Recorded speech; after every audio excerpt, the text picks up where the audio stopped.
આપણી સૌથી મોટામાં મોટી કમનસીબી એ કહે છે કે મોટા મોટા હાદસા મોટી મોટી દુર્ઘટનાઓ ઘટે અને પછી તંત્ર અવેર થાય છે.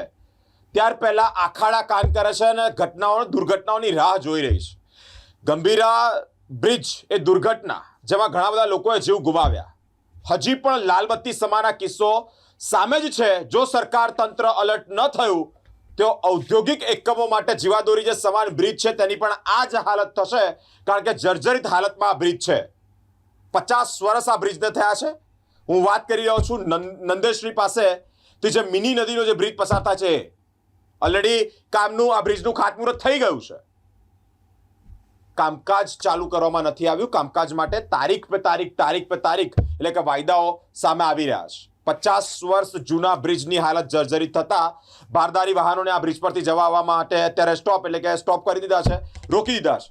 પરંતુ મોટી દુર્ઘટના સર્જાય આ બ્રિજ પર તો એની રાહ જોવાય છે, કારણ કે ખાતમુહૂર્ત ધારાસભ્ય અને અધિકારીઓના હસ્તે થઈ ગયું છે, પરંતુ કામકાજ ચાલુ કરવામાં તંત્રોને ખૂબ આળસ આવી રહી છે અને એવું લાગી રહ્યું છે કે સરકાર કોઈક મોટી દુર્ઘટનાની રાહ જોઈ રહી છે.